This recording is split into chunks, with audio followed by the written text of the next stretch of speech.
So I think heartbreak is not unfamiliar to anyone.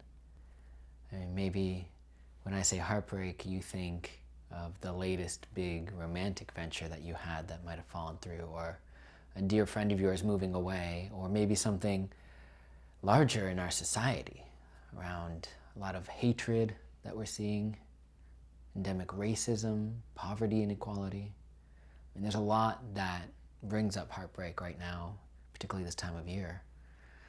And I think it's a really potent emotion. I mean, it's such a beautifully, aptly named emotion. It feels, when you're heartbroken, it feels like your heart is physically being broken.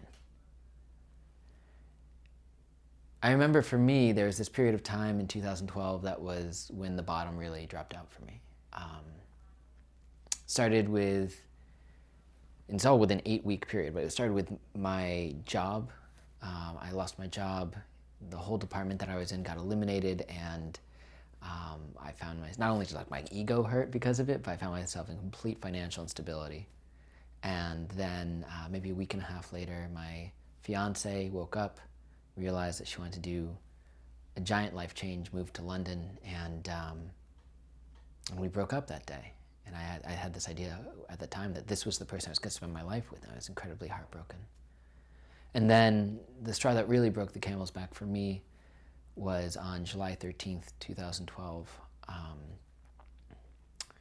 One of my best friends from college died unexpectedly at the age of 29 from heart failure.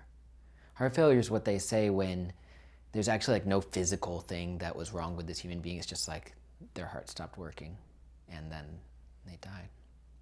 And I was devastated. I was absolutely devastated. And I wasn't taking care of myself. At that point, I'd been meditating all my life. I'd been teaching meditation, gosh, almost 10 years at that point, and I fell off the meditation cushion wagon.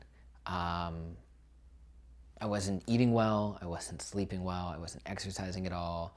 I was drinking a lot. And even though I wasn't taking care of myself, I had this great community of friends that helped take care of me. And they got me to the point where I ended up seeking therapy, and that got me back up to fighting weight, where I could take my strong emotions to the meditation cushion, where I started exercising again and eating okay, and like all of these basic human functions, I sort of started to heal slowly. So that today I talk to you, and I'm not speaking from open wounds, I'm speaking from the scars that I carry. And that's the nature of heartbreak, right? We carry these things with us. But it's not all of who I am, it's part of who I am, and that's the difference. So years later, I decided to write this book, Love Hurts, Buddhist Advice for the Heartbroken. It comes out December 13th, 2016. I'm really excited to share it. It's not just my personal story, though. Far from it.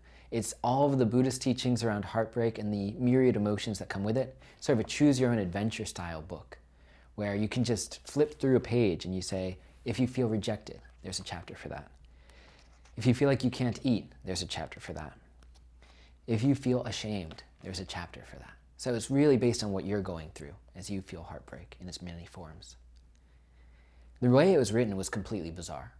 I locked myself in the storefront window of the iconic ABC Carpet and Home here in New York City for a week.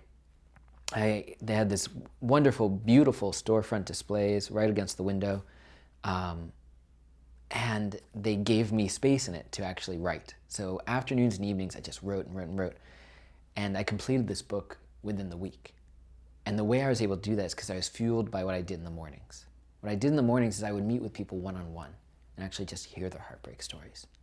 We'd have 20 minutes together, and I would sit down in a nice, spacious environment, and I'd ask 4 questions. 1, what is your experience of heartbreak? And the stories that came out were so powerful.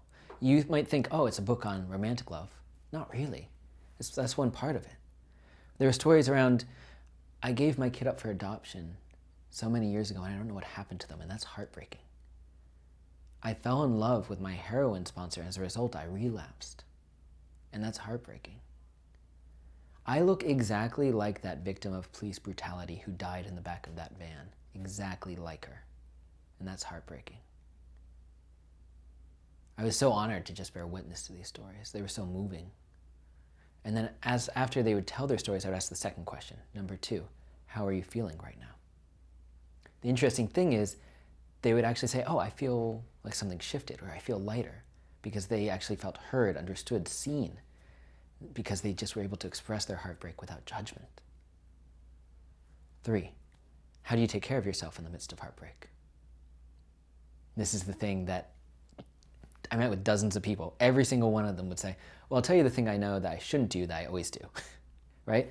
I reach for junk food and I overeat. I have a drink, I get on Tinder and I hook up with someone. Anything to move away from that pain.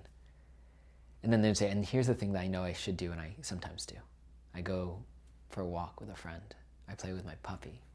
I take the day off and I just lay in bed and I read. Whatever it is, ways that they can nourish themselves. I included all of those things in the book as well.